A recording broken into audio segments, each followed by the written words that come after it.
Hello everyone, welcome back to our channel. সকলোকে আমাৰ চেনেললৈ আকৌ এবাৰ ওয়েলকাম জনাইছোঁ।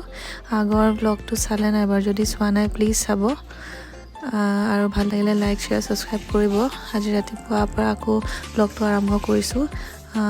যেহেতু বিহু গ'ল আজি অকমান ঠাণ্ডাটো কমিছে আৰু ইয়া মাহী চাহ খাবলৈ বাহিৰতে ওলাইছিলে আৰু ধুনীয়াকৈ ফুলবোৰ ফুলি আছিলে। সেইকাৰণে ভাবিলোঁ আপোনালোকক অকমান দেখাই দিওঁ। এইটো येलो কালাৰ জবা ফুলি আছিলে ধুনীয়াকৈ। ঠাণ্ডা দিনত আচলতে ফুলবোৰ ভালকৈ ফুলি থাকে।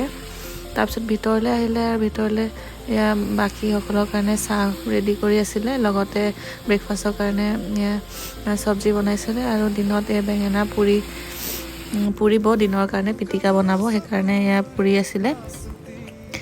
কামবোৰ আচলতে অকণমান ইজি হ'বৰ কাৰণে অকণমান ৰাতিপুৱাৰ পৰাই কৰা হয়, যদিও লাঞ্চৰ কাৰণেহে ৰেডি কৰিছে। আৰু যিহেতু মই দুদিনমানৰ কাৰণে আহিছোঁ সেইকাৰণে আমাৰ ঘৰটো অকণমান ওপৰত বনাই আছিলে, সেইটো অকণমান বস্তু শ্বিফ্ট কৰিবলগীয়া আছিলে। সেইকাৰণে গোটেই তলৰ ঘৰটো খেলি মেলি হৈ আছিলে। শ্বিফটিঙৰ কামত অকণমান সহায় কৰি দিছিলোঁ, মই দুদিনমানৰ কাৰণেই আহিছিলোঁ।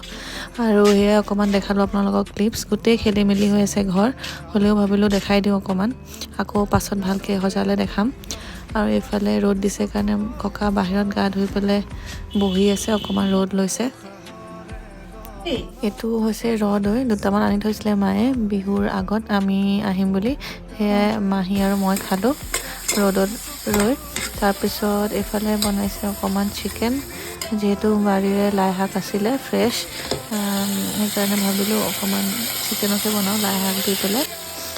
আপোনালোকে বাৰু এনেকৈ খাই নে নাখায় চিম্পলকৈ? এইকেইদিন অকণমান হেভি খাই থকা হৈছে, সেইকাৰণে ভাবিলোঁ অকণমান ঘৰুৱা ষ্টাইলত চিম্পলকৈ বনাই পেলাই খাম। যদিও চিকেন দিয়া হৈছে, বেছিকৈ তেল নাই দিয়া। আৰু এয়া অকণমান দিছে হালধি আৰু গৰম মছলা। দিনৰ কাৰণে বনাইছে, এয়া লাঞ্চৰ কাৰণে। আৰু এইখিনি লাই শাক লাষ্ট ব্লগটো দেখাইছিলোঁ, যদি ব্লগটো চোৱা নাই চাব পাৰে। পিছফালে কৰিছিলোঁ আমি বাৰীৰে, সেইখিনি শাকখিনি ভালকৈ ধুই মেলি কাটি পেলাই ইয়াৰ লগত আলু দিছে। চিকেনটোত অকণমান বইলৰ নিচিনাই, খালি তেল দিয়া হৈছে, সেয়া বনাইছিলে। তাৰপিছত এইখিনি অকণমান লৰাই পেলাই পানী দিয়া হ'ল, যিহেতু জোলটো অকণমান ৰাখিম আৰু সিজিবলৈ দিয়া হ'ল। আৰু এয়া অলপ অলপকৈ বেগুন ভুলিয়াখিনি ফুলিছে। এইটো হোৱাইট কালাৰ আছিলে, এইটো বায়' কালাৰ। আৰু ময়ো এয়া ৰ'দত বহি আছিলোঁ। এয়া আইতা ৰ'দ ল'বলৈ সময় পোৱা নাছিলোঁ শ্বিফটিঙৰ কাম কৰি থাকোঁতে। এতিয়া অলপ দুপৰীয়া লাঞ্চৰ আগত বহিব লৈছোঁ আমি। এইখিনি আছিলে বেগুনভুলীয়া পুলি, নতুনকৈ ৰুইছিলে আজি ৰাতিপুৱা মাহীয়ে। সেইখিনি সময়ত দেখাব নহ'লে ব্লগ কৰি পেলাই, সেয়ে দেখাইছে এতিয়া। দুটামান পুলি আৰু লগত লগাইছিলে।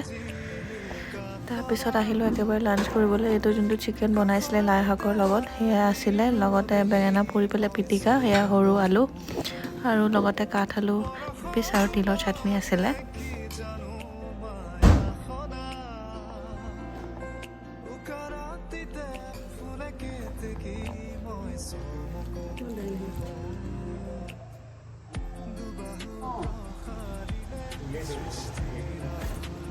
এই বেগুনভুলীয়া গছৰ ঠাৰিডাল আচলতে লাগি গৈছিলে আমাৰ পানী যোৱাৰ পাইপডালতে। তাৰপিছত এয়া আবেলি হ'লে, আৰু ঠাণ্ডা দিনত বৰ সোনকালে আবেলি হয়। আৰু মাহী ককাৰ লগত এয়া বহি থাকোঁতে ককাই কিবা কিবি আগৰ কথা কৈ আছিলে। এই চকী-টকীবিলাক বনাই কি বনাই, মইতো ইফালে ইফালে গৈয়ে থাকোঁ। তাৰপিছত আৰু কি আছিলে?